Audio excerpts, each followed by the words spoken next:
I couldn't believe that Liu Kang welcomed me in Earthrealm, or that he thought me worthy to study with his Shaolin masters.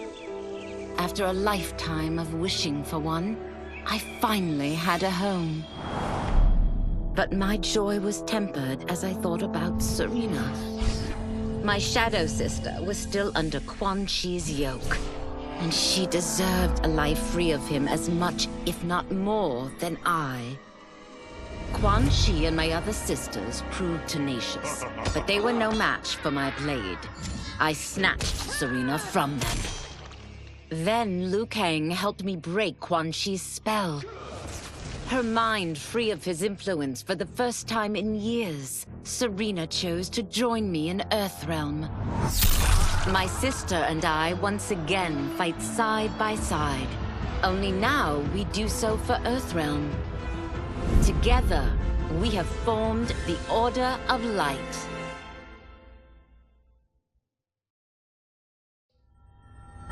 While the regime had changed, little else had. My people still suffered in silence, ignored by the rest of Outworld. Though now I knew Empress Melina's secret, that she was also afflicted with Tarkat. If anyone would help, it would be her. But how to get an audience? Syzoth. He was the Empress's new emissary to the Zaterrans. I asked him to introduce us. At great personal risk, he agreed. And as I'd prayed, the Empress was willing to meet.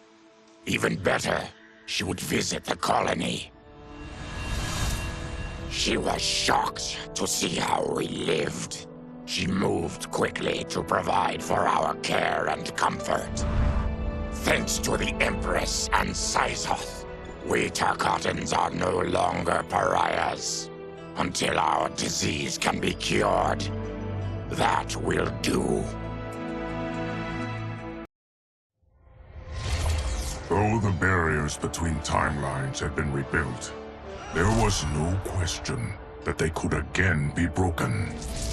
Protecting this timeline would require eternal vigilance, so that it could not fall victim to further outside aggression. But nothing in my countless lifetimes had prepared me for this task. In none of them had multiple timelines ever coexisted. Monitoring them for threats was an entirely novel problem. It would require a novel solution. I discovered that though the timelines no longer touched, their meeting had left them intertwined. I can now secretly surveil all timelines, keeping watch for potential danger. It pleases me to do this service for the new era. Lord Liu Kang may rest assured that it is secure.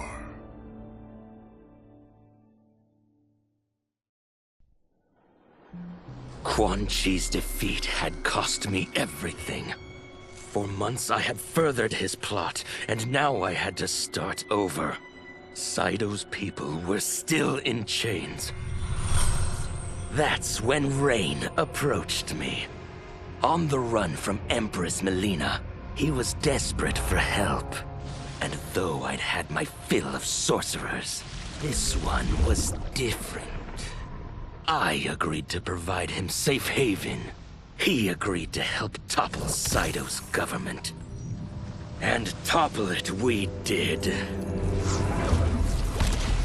Rain summoned a wave so fast, so powerful, that it crushed the capital. Saito's fascist rulers were swept away. My people are finally free. They can chart their own course, needing only to follow their own desires. Their lives are now blessed by anarchy.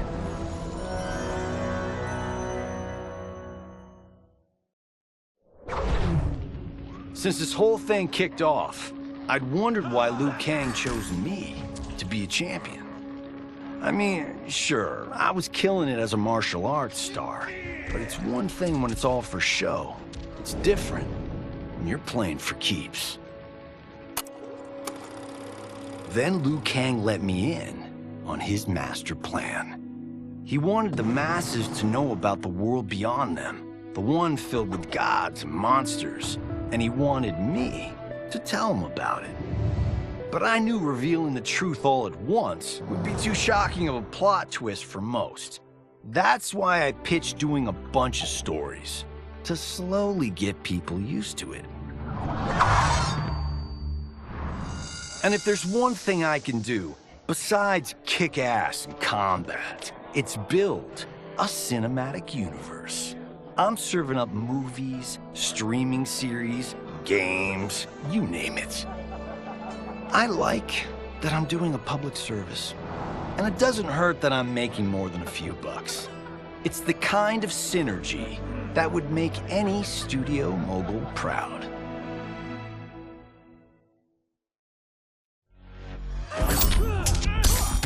I wasn't looking for allies against the Yakuza, but I found one in Special Agent Jackson Briggs. He'd heard gangsters plotting to kill me on a wiretap and came calling, hoping I'd be his informant. We planned to part ways when we got the job done. But then, Shang Tsung showed up to steal Sento. Needless to say, Jackson had questions. It blew his mind to hear that the stories in Johnny's movies were real. Once the shock wore off, Jackson quickly sized up the threats Earthrealm faced. To deal with them, he got his bosses at the FBI to form the Outworld Investigation Agency. When he asked me to sign on, I hesitated. After all, me? A government agent? But it's an important job. And more importantly to me, an honest living.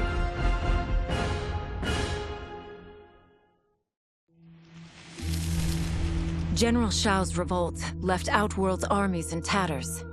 We were vulnerable to enemies both foreign and domestic. That's why my sister asked me to take command, to stitch her military back together and purge Shao's loyalists within it.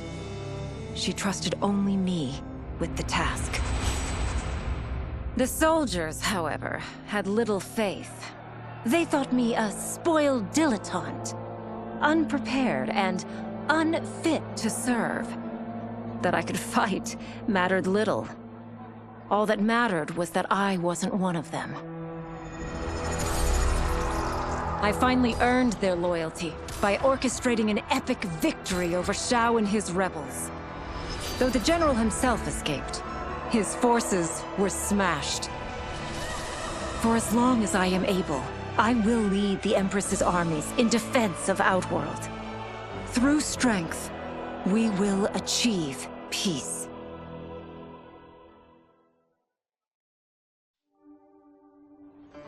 It was inevitable that the Shaolin Masters had me join them. They knew just how much future initiates could learn from me. Shujinko was one of my earliest. His ability to absorb anyone's powers and skills was amazing.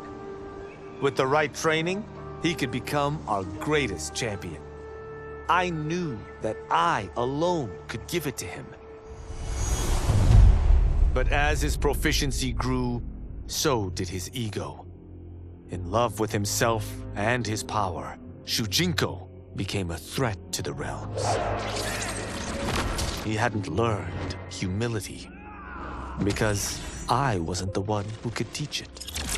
I should have listened to Raiden's warning and not tried to train Shujinko alone. After he was subdued, Shujinko's accumulated abilities and memories were taken from him. He is once again a new initiate, ready to begin his training. This time, Raiden and I train Shujinko together. He will become the champion he is destined to be. And I will fulfill my duties, humbly and cooperatively.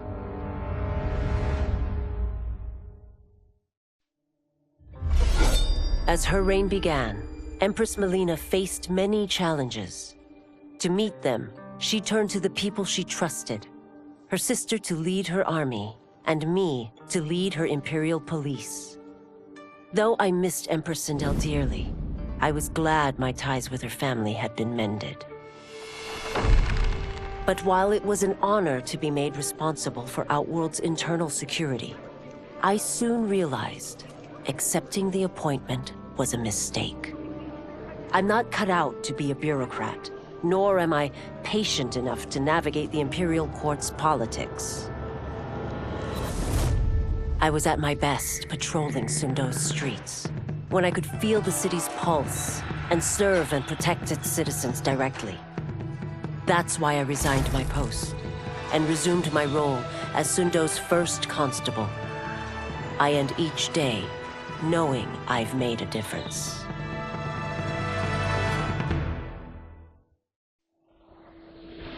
My loyal partner had warned me. Reclaiming my power as Keeper of Time might have unforeseen consequences. In this, as in most things, he proved prescient. The process I had undergone did irreparable harm to my body. Taking back my power had cost me my immortality. While my lifespan would still stretch across eons, I would one day perish. And if the war with Titan Shang Tsung taught me anything, it is that this timeline is not safe without a protector. Yet I had never given thought to choosing a successor. Who is it that could replace me and protect my new era? The answer, of course, is Geras. Tireless and meticulous, he is perfectly suited to be entrusted with this grave duty. And no one knows better the temptations of the hourglass. I have no doubt he will be above them. Though worried about how the public might react, I met with Baraka to discuss his Tarkatans. Speaking from his heart, he moved me. I agreed to visit his colony and see how his people lived. The conditions were atrocious. This was one of my mother's few mistakes. Like all Outworlders, she treated Tarkatans with scorn. What they deserved from us was compassion. And the only way to get it for them was to reveal my affliction. To show all my subjects that even an empress could get Tarkat. The scandal my revelation caused was intense. But with the help of Kitana and Tanya, I emerged from it a stronger empress than ever. My honesty, empathy, and resolve won over my remaining doubters. There is no longer any question that I am fit to lead the Empire.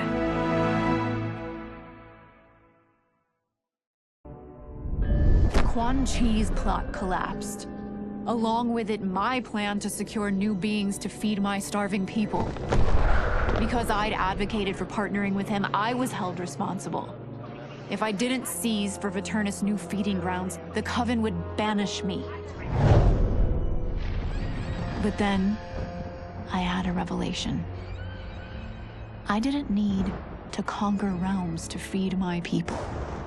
I simply needed to capture enough beings to breed them.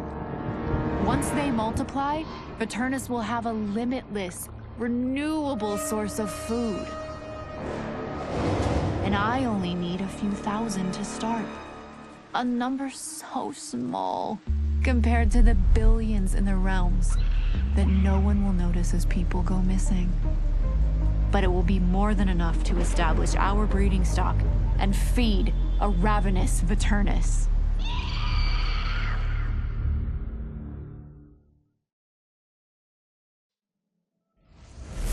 Were it not for my godly counterpart, I would not have survived the battle against Titan Shang Tsung. Meeting him, though, raised questions. Why did I replace him in this new era? Why was I made mortal? Lord Liu Kang told me of his Raiden's nobility and righteousness, about his steadfast leadership in the defense of Earthrealm. He also told me about Raiden's dark side, how he could be consumed by rage and cast aside the rules he otherwise lived by. Making me mortal and incapable of such anger was to keep me from following in his footsteps. Though I understood the reasons why, I felt I had been done a disservice. To survive the coming battles, I may need the edge that only great rage can bring. As the Shaolin couldn't aid me, I sought out someone who could. Someone to stoke the fire within me and teach me to master it. For this, I could have no better teacher than the Shirai Ryu's Grand Master.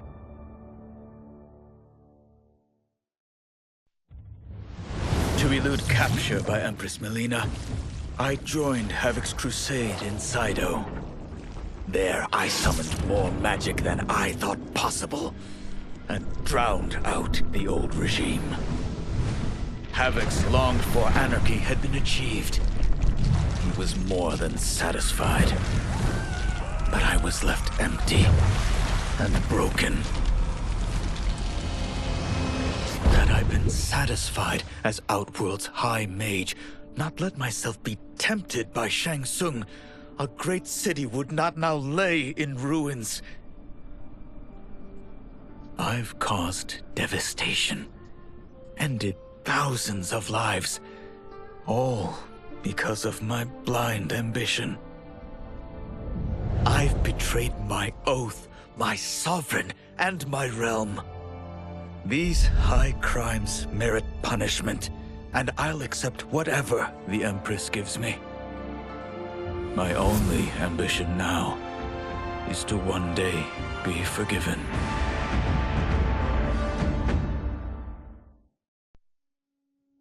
With General Shao freed from prison, we began raising a new army against the royal family. Though many were eager recruits, few were good at soldiering. It was so bad, the general was forced to change tactics. He decided that we needed a doomsday weapon. That weapon isn't a thing, though. It is a monster. Onaga, the Dragon King. The general told me the old legends were true, that his ancient ancestor defeated Onaga, trapping him deep inside Mount Sagan. The Dragon King is still there today, his pent-up fury waiting to be unleashed. Because Onaga is so dangerous, the general wouldn't risk trying to tame him before. But now, he feels we have no choice. Though I likely won't survive, I accept this mission gladly. I can think of no greater honor than to give my life in the general's service.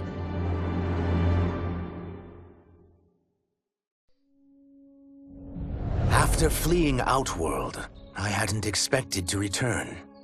But then, I also hadn't expected the new Empress to make me an offer I couldn't refuse. To thank me for helping stop General Shao's rebellion, she asked me to be her emissary to the Zaterrans.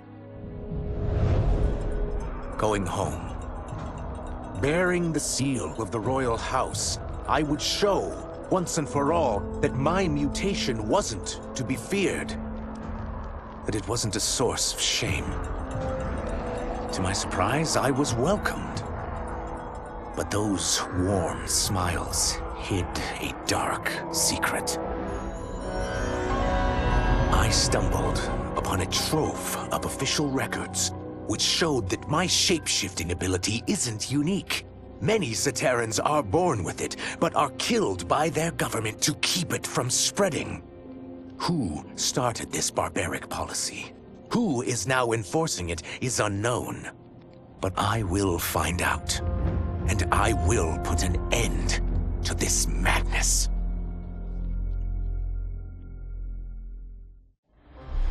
No sooner had Titan Shang Tsung been defeated than Bi-Han and his loyalists hunted us down. Outnumbered, we fled to Japan. There, we sought refuge from an old family friend. As children, we played together. But Harumi Shirai was a woman now, the head of her clan. Her strength, beauty, and intellect awed me. Also incensed by Bi-Han's betrayal, Harumi agreed to help me forge a new clan, one that would stand against him and defend Earthrealm. Her aid proved invaluable, and as time went on, we grew closer. To honor Harumi and pay respects to my new bride, I named the clan after her, calling it the Shirai Ryu. Now the battle against my brother begins in earnest. The Shirai Ryu won't rest until Bi-Han is defeated and the Lin Kuei's honor restored.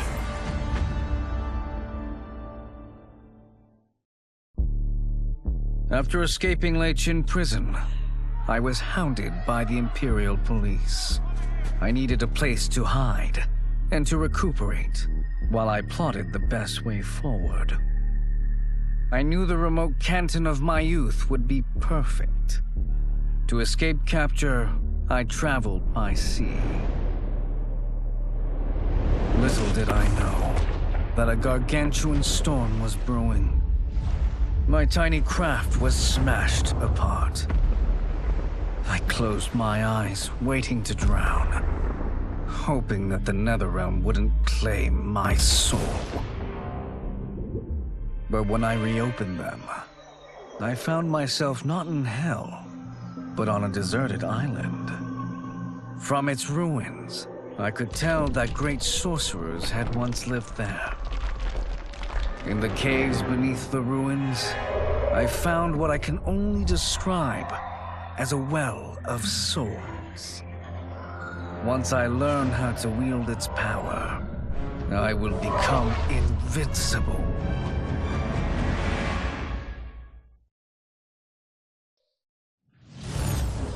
The battle had been lost, but the war isn't over. I won't stop fighting until I take Outworld's throne.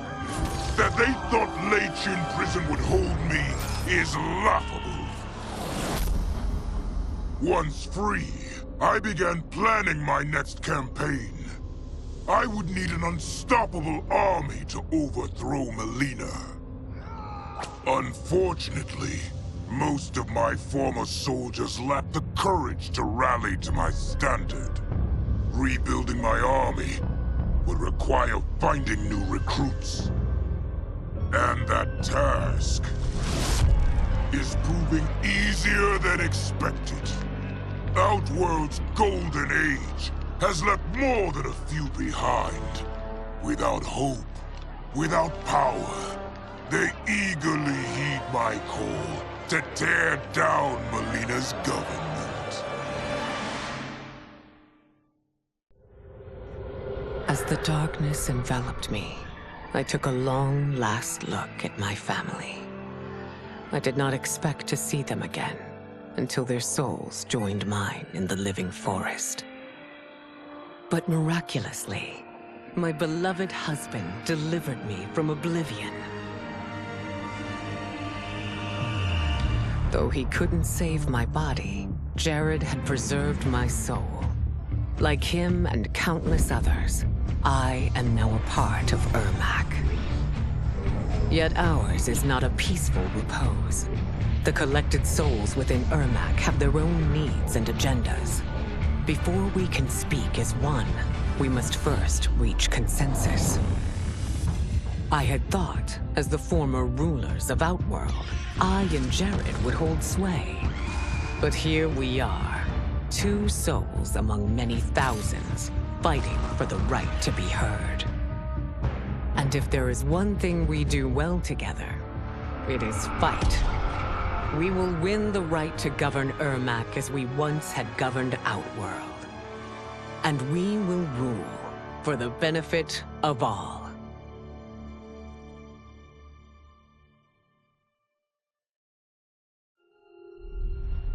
Kuai Liang and I were working hard to build our new clan. But even with the help of his close friend Harumi, it was difficult.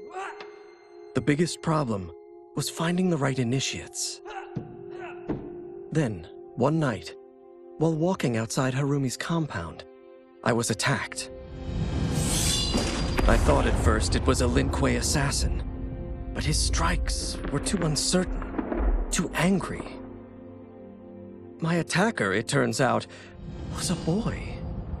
Homeless and hungry, his assault was born of desperation. He needed money so that he could eat. It was like looking at myself 15 years ago. I would have ended up just like him if the Lin Kuei hadn't taken me in. So I took the boy to Kuai Liang, who also appreciated his fire. We made him our first initiate. The boy's name? Hanzo Hasashi.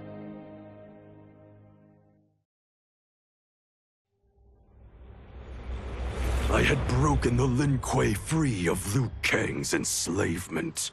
We were now masters of our destiny, and could take our place among Earthrealm's great nations. But taking and holding territory would require a vast army. I needed more fighters to make our presence felt. Then I recalled Shang Tsung's dragon warriors. An army of them would be unstoppable. But trafficking in such strong magic would surely draw Liu Kang's attention.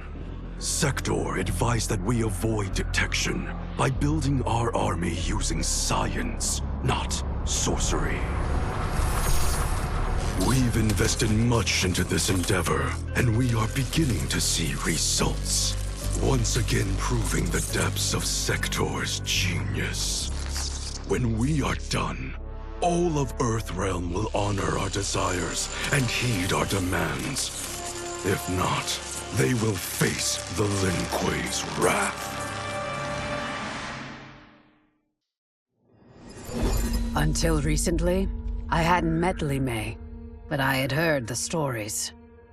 How the Umgadi's matron superior blamed her for not preventing Emperor Jared's murder. How she quit in disgrace rather than accept punishment. But those stories didn't fit the woman I now knew. Li Mei would never have been so negligent. Eventually, I uncovered the truth. The failures and mistakes which led to the Emperor's murder, they resulted from poor decisions made by the matron superior themselves. They made Li Mei their scapegoat. When the Empress found out, she wanted the Umgadi disbanded. But I convinced her that it could be reformed. To make sure it did, she put me in charge. I am humbled by this sacred responsibility. The Umgadi, my sisters, they are my life. I will not let them be brought down by the acts of a selfish few.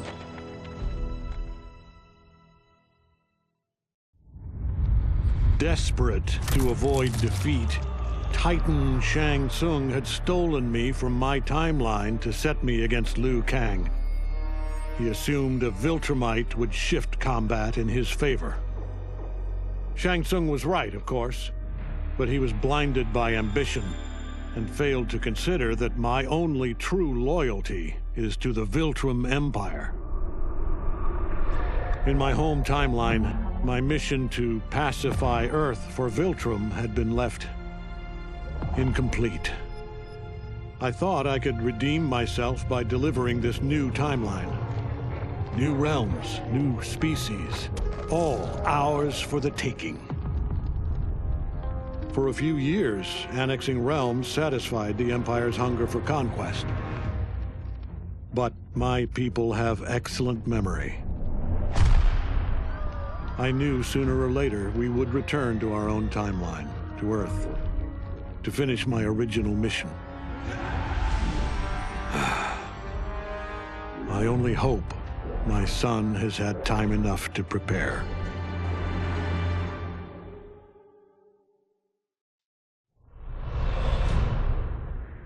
Ermac had freed me from my Legion cell, I found myself no less imprisoned. I had no allies, no benefactor, and no obvious path back to power. And power is what I crave. But why should I settle for the scant abilities of someone who is an underling sorcerer? I should be the one who controls history, who bends people and events to my whim. I should control the hourglass and wield it as the keeper of time.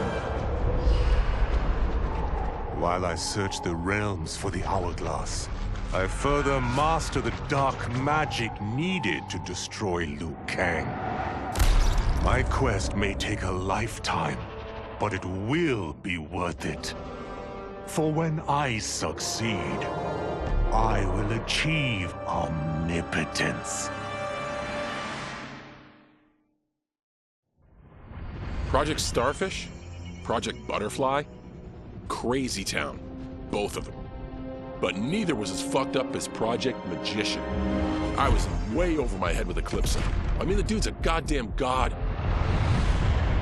Somehow, though, I got his back to the wall. Freaked him out so bad, he cast a spell that sent me here. I guess he thought sending me here would finish me? But I tell you, I feel like I've come home. This place needs peace. Bad. And like me, folks here will do whatever it takes to get it. So bring on Shao, Reiko, and those dickhead sorcerers. I'll drop them all first chance I get.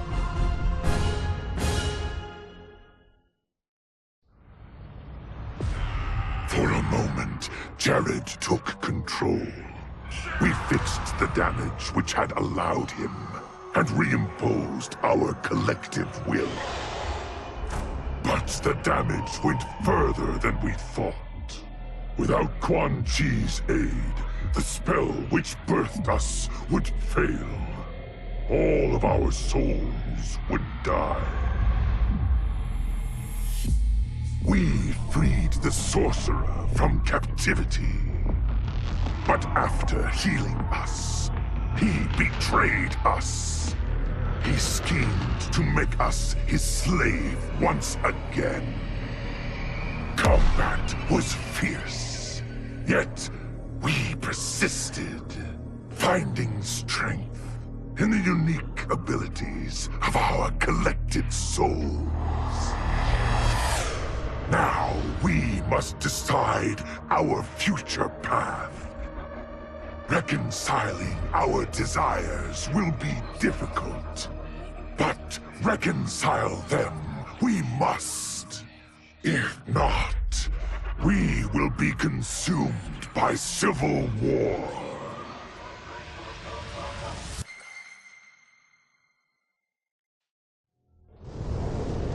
How many times have I saved them? I give and give and give, but no, I laser a few measly innocent bystanders, and suddenly they're all, "What have you done for me lately?" I guess they forgot there's only one true justice in this world. Me. But of course, that was before things got weird. Gotta admit, a portal from another dimension opening up and demons pouring out wasn't how I thought Tuesday was gonna go. But then again, that multiverse crap is all the rage lately, so who knows? And the same ungrateful crybabies who whined about me lasering a few dozen nobodies, now they beg me to save them. So I save the world again. I mean, it's my world. Can't let a bunch of demons disrespect me. After I finished them off, their portal or whatever was still open, which could only mean one thing: sequel. I went in the damn glowy hole, and what did I discover? Another realm with a tournament where gods and monsters fight to the death. It was like Votland, but just for me. Honestly, I only wish I had known about this place sooner, because I've had the time of my life.